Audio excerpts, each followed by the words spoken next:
Alright guys, this may be a little unorthodox, but today we're going to do something a little different. Wanted to show you guys a FAF game that I played. I do play basically every iteration of Total Annihilation out there.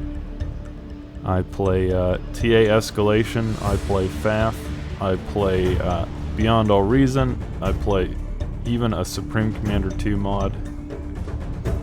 There are a lot of different versions, but you know, I figured I know this is the TA Escalation channel, but I thought it would be cool to show you guys a game of FAF. If nobody's ever played it before, it'd be cool to introduce you to the mechanics. Now this game was created by Chris Taylor, the same developer who led the original Total Annihilation. I hope the game's not too loud. I might want to turn it down a little bit. But yeah, here at the beginning you do start with a commander. It's just like Total Annihilation. But there's 4 different factions. And so this faction is the Cybran faction. And their commander is a bit of a kind of weird looking steampunk type thing. He is the robot commander. And these land factories are basically like, well, it kind of combines the K-Bot lab and the vehicle plant, as you'll see, into a single building. So this will build all of your land. These power generators are kind of like solar collectors from Total Annihilation. And these mass extractors are basically metal extractors. All the little green spots you see on the ground are the metal points, and this map is actually called Twin Rivers. You have this middle land mass here, and then you also have these 2 islands on the side which will provide some extra mass spots. This is the Seraphim commander. And the Seraphim is like an alien race. They show up in the expansion called Forged Alliance, and the races in the original 3 games have to band together, hence the name Forged Alliance, in order to defeat it.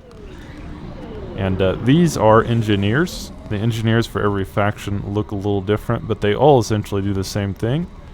He's got a land factory, 2 land factories, and some power generators here, and some mass extractors.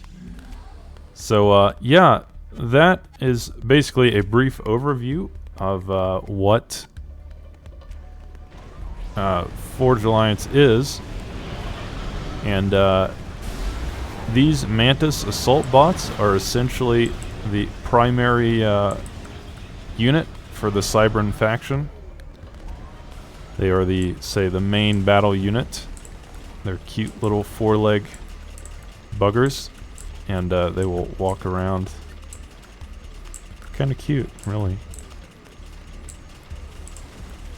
Just knocking down trees and such as they move around. Nice little sound effects. I might turn up the sound a little bit. Don't want it to be too loud, but yep. At the beginning, it's kind of like a TA game in a way. You know, you're just expanding, taking over mass extractors. As you can see here, this game does feature like a full zoom out option. So you can kind of see everything at a glance more easily than you can, say, in the original game. This was the spiritual sequel to the original game. And there's also another mechanic too, where when you build your power generators and mass extractors adjacent to buildings, they connect to that building, and then they offer that building like a resource discount to create things. So you can see all these little red lines that are connecting to the land factory. They're all offering a power bonus or a power discount. I am building my first air factory as well. So one interesting thing about Forged Alliance is that you don't have air engineers. All the engineers are the same. So no matter what kind of factory you build, you get these little engineers. They can hover, so the regular engineers can hover on water. That is a nice feature. But overall, I am moving in here with my little squad of Mantis. And in the back, a Medusa. These are the T1 light artillery. They're not so great in direct combat, but what the T1 artillery do is they shoot kind of a long-range AoE shell that explodes in an AoE, and in the case of Cybran, it's an EMP weapon, so it will stun its target, which is kind of neat. I will try to show you some of that. And the Seraphim get this medium tank, which is their kind of T1 main battle tank. So here we have some combat between Mantis and Thams.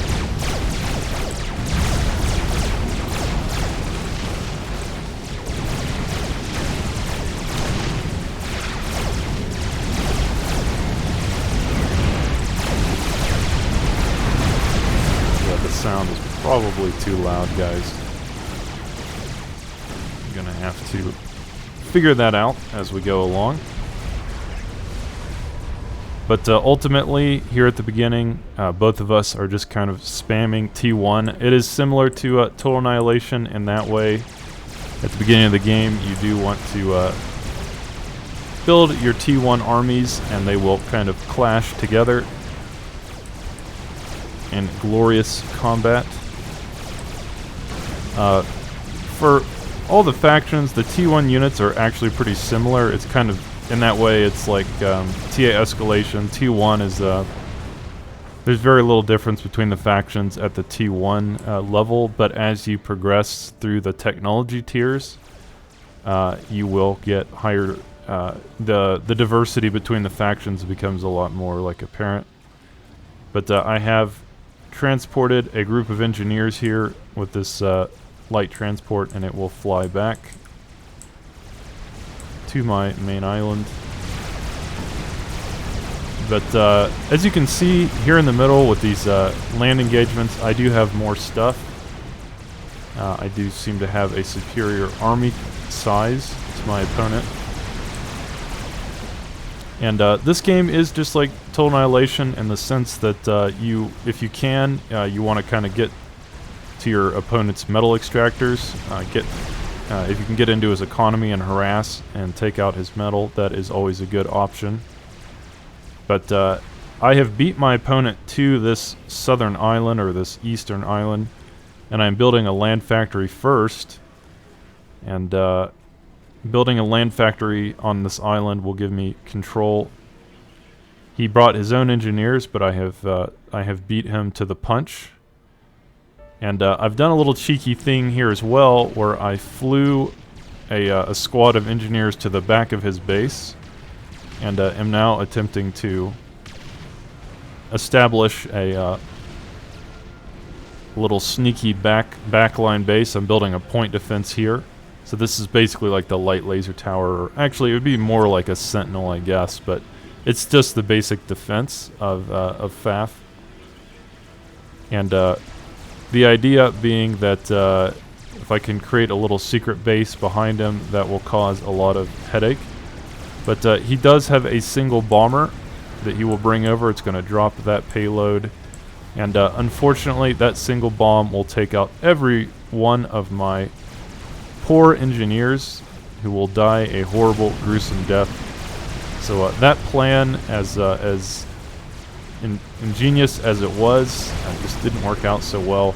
If I had microed my engineers better, maybe spread them out more, or built air defense early, like as soon as I dropped there, that little beachhead, or whatever you want to call it, might have worked out a little better, but that's just something to learn for future games,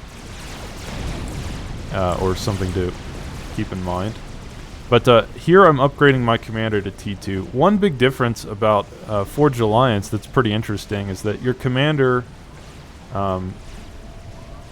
he's kind of like a unit into himself. Like, he has a lot of options. You can do almost anything you want with him.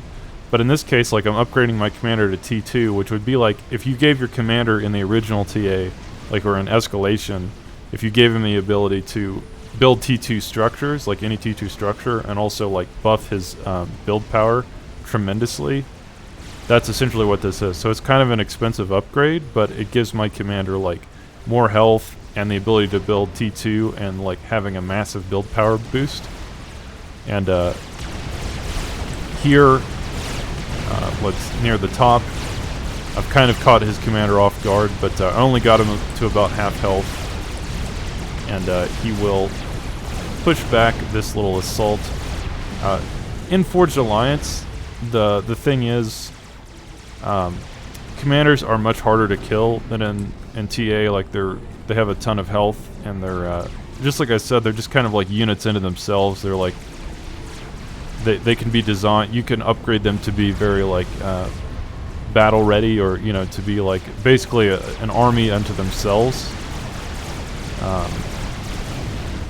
So that's an interesting difference between the two games, is that like in the original TA, usually your commander is just a last resort. You don't really want to use him for battle too much because he's pretty fragile, but in Forged Alliance, like you kind of have to use your commander for battle. Like if you're not using him in battle, you're kind of like, in some ways you're wasting this massive resource, or this huge advantage, because they do a lot of damage and they have a ton of health, and they're just a very powerful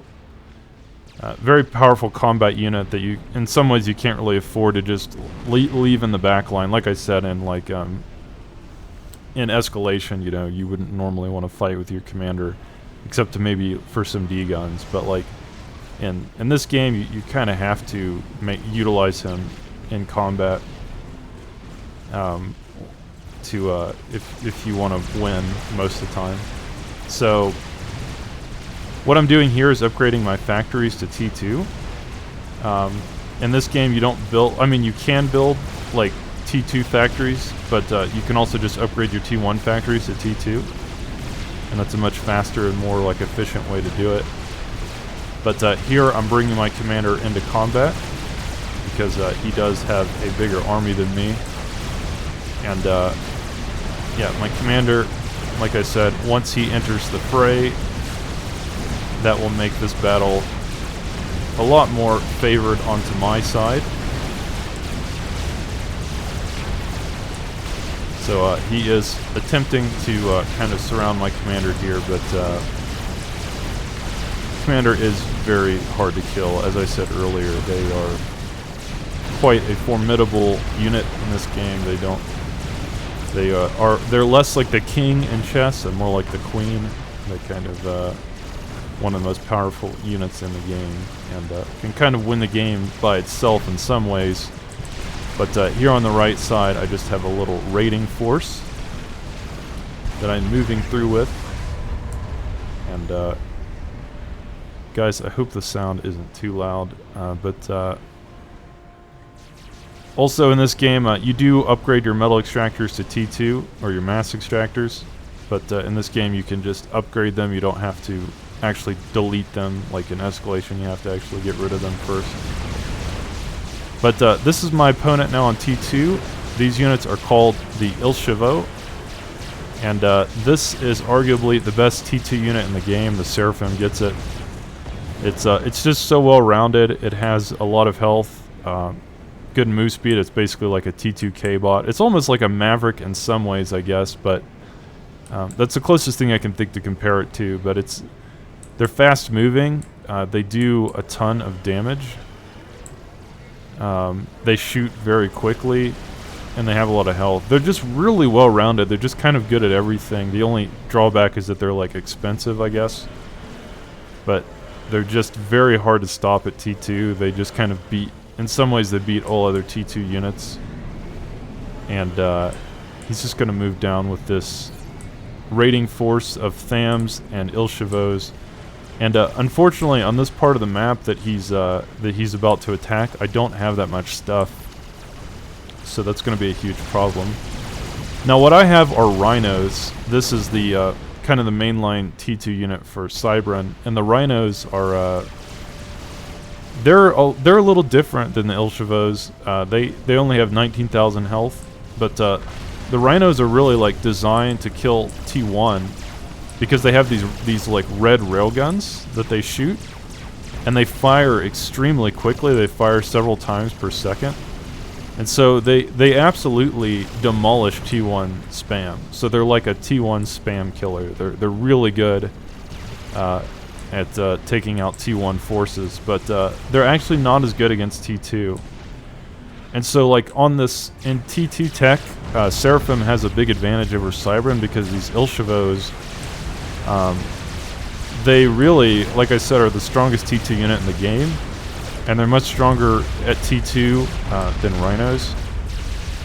So this is a very difficult part of the game for me because his army of Ilshavos will be very difficult for me to stop with these Rhinos. I mean, the Rhinos can do it. They're just not the most efficient at it. They're not the best counter. And as you can see, the Ilshavos just do way too much damage, really, for the Rhinos to deal with. So what I decided to do is build a little makeshift base here. I built a shield. So shields are much easier to access and fast. And then building T2 point defense, which would kind of be like the equivalent of a Viper or something. It's like T2 point defense would be like, say, the upgrade to the Sentinel. It's like a medium ranged laser defense. They also have railguns similar to the Rhinos. So they don't do the most damage, but they have a pretty good range. They definitely outrange these Ilshavos. And I'm just building those to kind of push off this attacking force, bringing some Rhinos in. Because, yeah, this is a huge problem for me. And just taking a look at the map, one thing that he did that gave him a huge advantage in this game, that kind of, in some ways, screwed me, was that he went naval. So he got into the sea, and what he did was build these cruisers. And cruisers in FAF are kind of like Rangers in the original game. They're like it's like a T2 missile ship. So what they can do is they shoot these long-range tactical missiles every few seconds, as you can see. I mean, they shoot them like rapid fire, and each one of them does so much damage. It just takes out buildings like so quickly.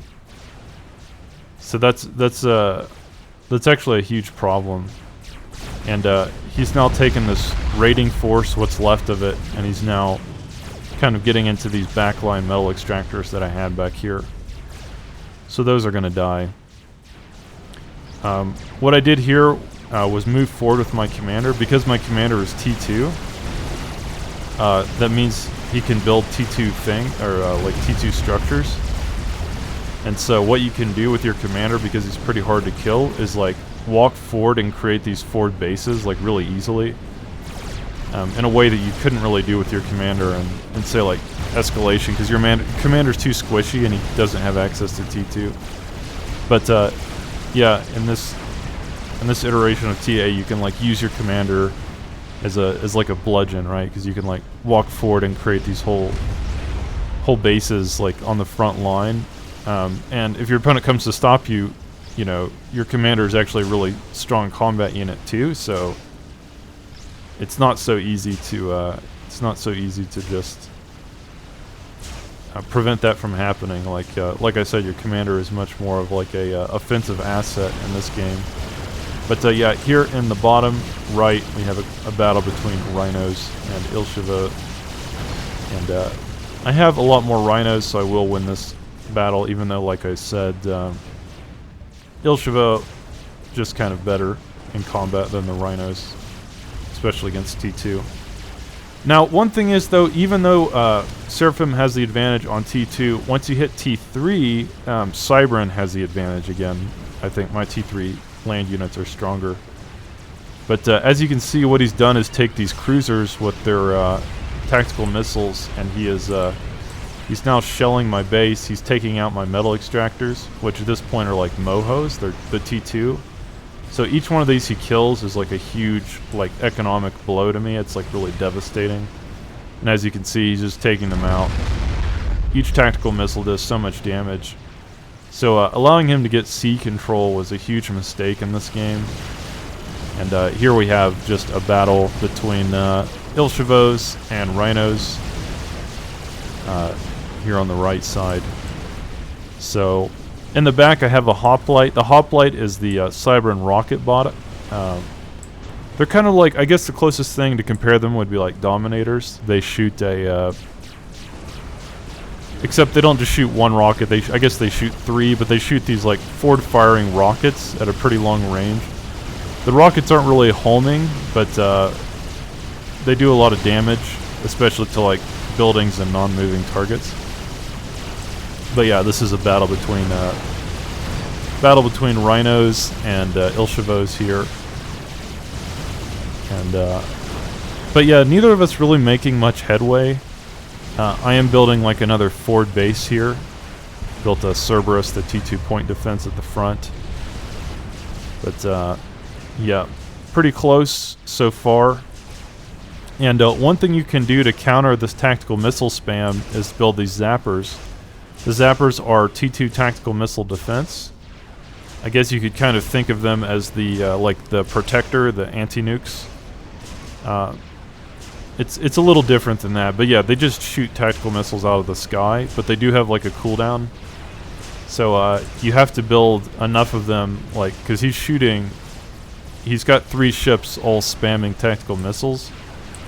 So I have to build enough zappers to be able to like counter the amount of tactical missiles being slung at my base. And here at the top, I am doing another push into this little base. He basically has 2 main bases. He's got his starting base here, and he's on T2 factories. He's got 4 T2 land factories, and then he's got this little like expansion base here. And I guess I'm the same way. I have my starting base here, and I also have these this secondary base.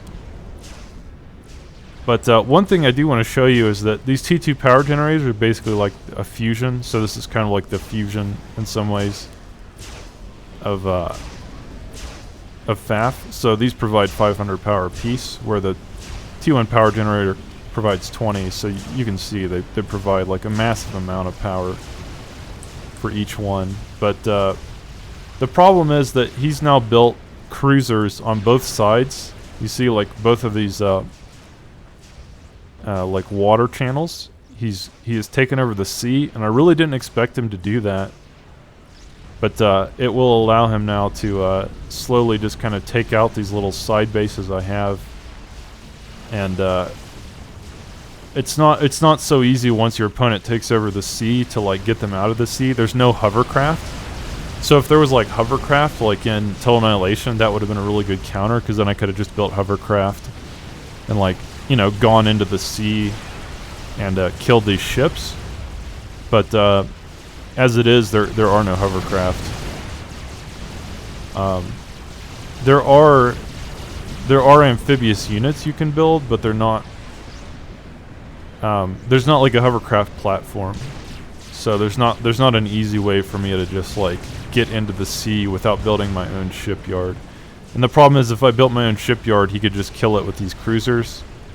So yeah, once he's taken control of the sea, it becomes very hard to get him out of the sea, I guess. It's like one way of thinking about it. But yeah, I've made a little frontline base with my commander. I've got 2 point defenses.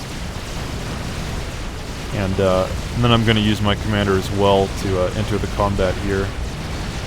But as you can see, my forces have mostly evaporated. And he's going to take out the shield generator. That shield's going to go down. Now he's focusing on the T2 point defenses. Got some rhinos coming in here, but ultimately he will push me back. Simply I'm not able to hold this position. And these cruisers will continue to shoot their tactical missiles at a massive pace, but I have a lot of tactical defense here, so yeah. But he's also using his ships here to just kind of take out my whole army. At this point, this whole southern island is just kind of lost, and I've just more or less accepted that. I shouldn't have allowed him to take over the sea so easily, but like I said, I didn't expect him to do that. It's a very, very unorthodox strategy he had there to build cruisers and just bombard me from the shore. But what it's done is, as you can see, he's able to have all of these all these mass extractors on the edges of the map. He can have those, but I can't, right? He's like, with these, because of these cruisers, he's taken out all my metal spots anywhere on the edges of the mainland here, and that has prevented me from. It's really kind of wrecked my economy, because not being able to take all these tertiary metal extractors is it's a really big problem for me. So yeah, ultimately the game is pretty close at this point. He's got control of the sea, so before I was way ahead because I had these 2 side islands and I had a lot more metal. But now that he's built all these cruisers, that is putting a huge hamper on my ability to control the map. And basically, I mean, you can see they have a huge range. Let's see if we can actually... That's their range. That yellow line is their range. So it's massive. He can hit any of this. This is his vision, by the way. This is what he can see. So it's... in FAF, it's a little different than TA. Like once you have a scout fly over your opponent's base, you get to see their you don't get to see their buildings, but you get to see an outline of their buildings, so you know it's there. So like, he knows that these structures are there because he had a scout fly over at some point, and so he can keep shooting at that even though he doesn't have direct vision of it.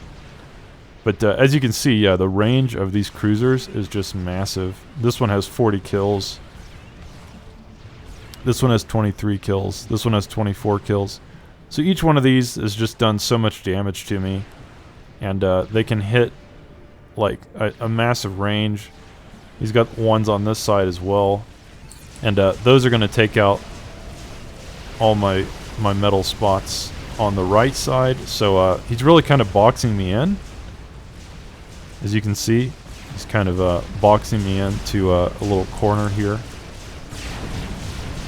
And these are his T2 point defense. The Seraphim T2 point defense is a little different than the Cybran ones. They have they shoot a laser instead of that railgun.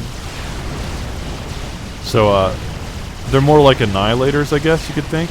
Like they don't fire as quickly, but they're better against big targets, because they shoot like one massive laser. But I do push out with these rhinos, and overall, it's still a very close game, but it's a lot closer than it should be because these cruisers have just been allowed to destroy a ton of my base, and I haven't had any way to react to them. Another problem is that these cruisers have anti-air as well. So, like, I can't easily... If they didn't have such strong anti-air, I could just build, like, gunships and take them out, or bombers. But they have insane anti-air capability as well. So, as I said, once your opponent takes over the sea, it's not so easy to...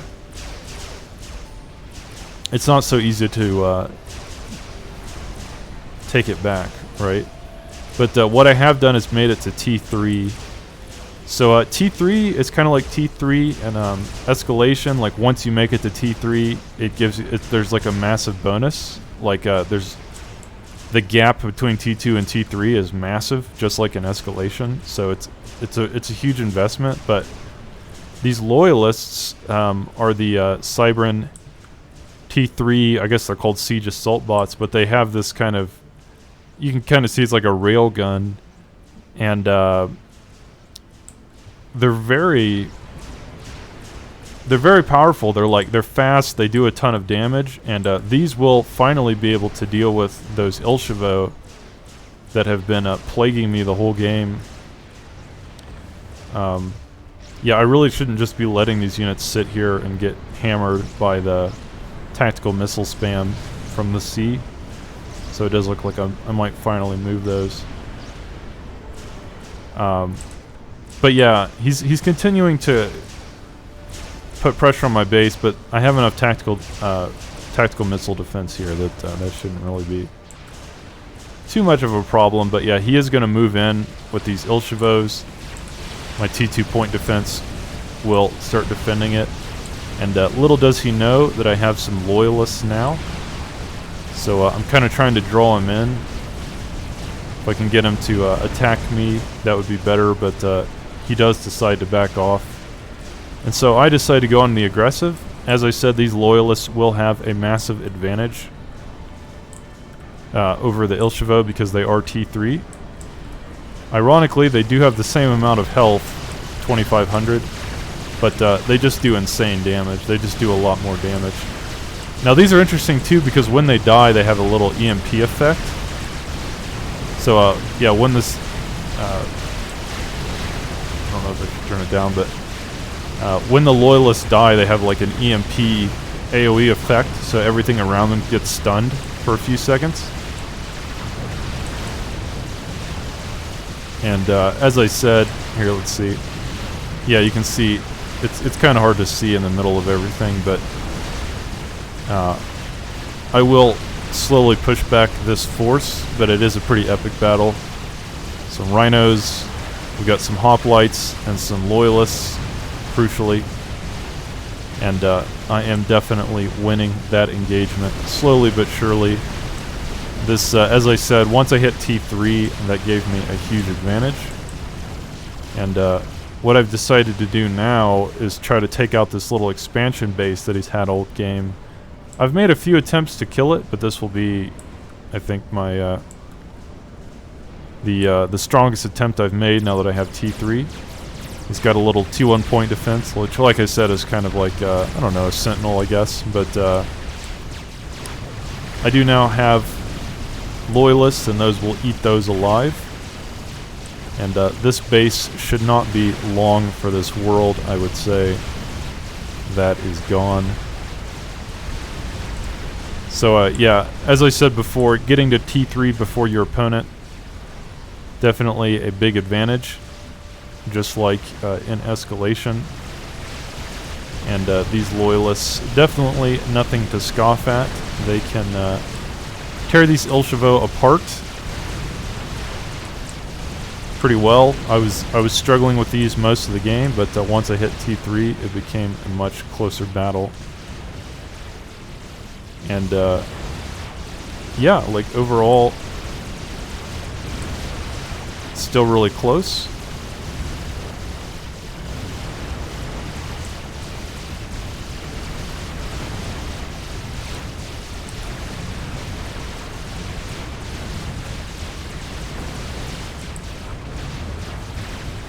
So he's on T3 metal. So the T3 mass extractor is basically like the mantle extractor. Obviously, they don't look as impressive, but they do produce a ton of metal. But what I've done here is take this little squad of loyalists, this little contingent, and I'm going into his back line. He doesn't have much defense here in the back.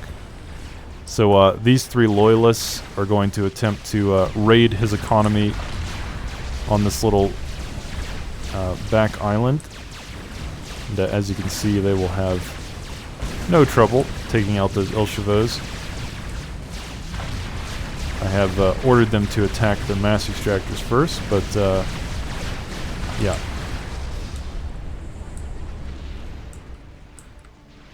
Overall, now I am definitely in the lead. One other thing that Loyalists can do that's really neat is they have tactical missile deflection, so they can take a tactical missile that is targeted at them, and they will bounce it back at the unit that shot it at them. You can see it right there. Now it's going back. So it takes the tactical missile and sends it back at the shooter, and yeah, it does hit it and take a big chunk of health there. So that's a really good thing about Loyalists too. It's kind of a good counter to this tactical missile spam. And my opponent now on T3 as well, they have the siege tanks. The Seraphim have the siege tanks. And siege tanks, I don't really know how to explain. They're kind of slow moving, but they do a ton of damage.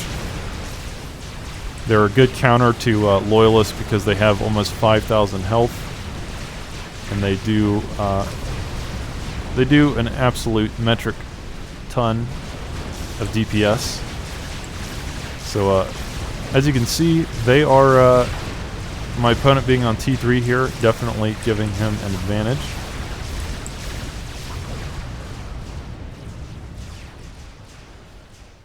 But yeah, let's see if we can see if I can show you this again.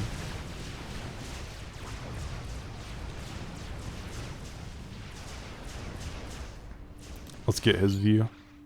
Okay, so he doesn't see those Loyalists anymore. So he can't fire at them, but what I'm doing here is building a T3 power generator. These are called ion reactors, and these are essentially the equivalent to the antimatter reactors. In TA escalation, they provide an ungodly amount of power. And already I'm way ahead of power on my opponent. I'm making 2.6k per second to his 1.1k. But yeah, just looking kind of at a distance here, my opponent has now taken these side islands back because he took the sea. That will give him a big advantage there. And as you can see, he's kind of pushed me away from the peripheries of the map as well, which has really hurt my ability to collect metal. But yeah, overall, it's still pretty close. That raid I did earlier has taken out most of his back island there. So that will prevent him from, at least for now, that has put a damper on his economy. And here on the right side, an engagement between Loyalists and Ilshavos. But as I said, Loyalists quite a bit stronger. However, these siege tanks will be quite a bit harder to deal with. And what I'm doing now are building bricks. Now, the brick is interesting because I don't know how to explain the brick exactly. In some ways, it's a step up from the Loyalists. They have 7,500 health, so they're absolute meat. I mean, they're monsters. They're like they're kind of. I think, you know, because Chris Taylor designed this, I think this is like the can, or he made the can. I think this was kind of like a similar idea, but it's T3. So it's a lot stronger than the can, but it's basically like if you made the can T3, that's the brick, right? It has a ton of health, and it puts out a massive amount of DPS. That's essentially what it does.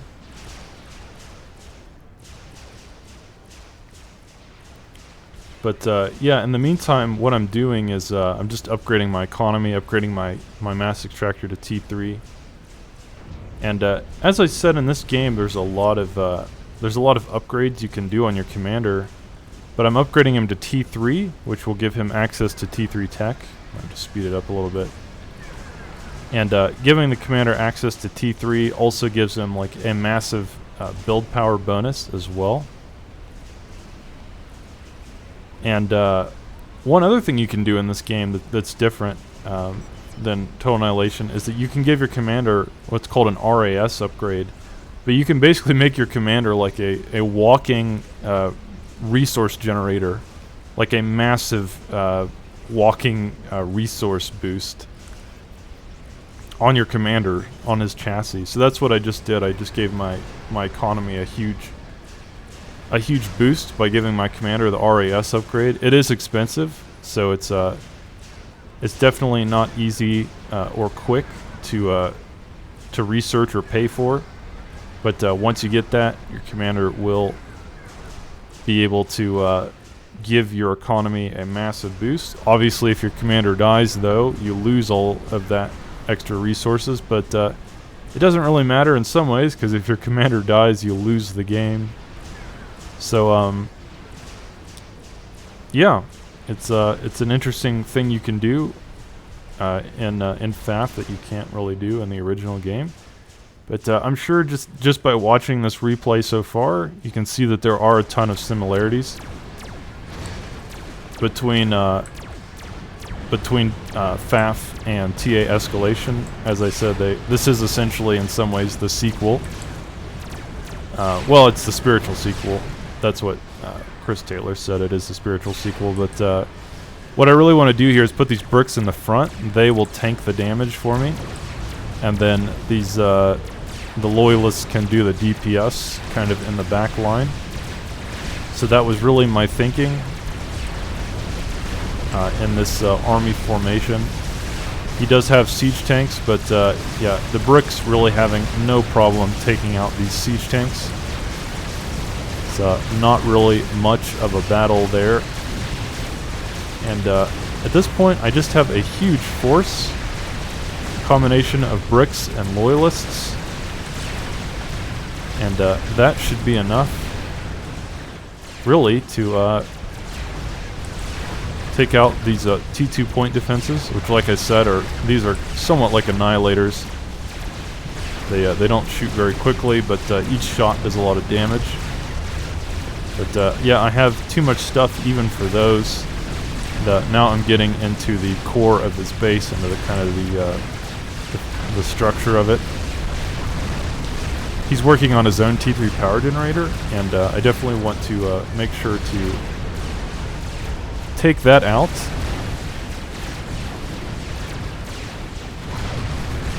He has taken out most of my army at this point, but I might have just enough left.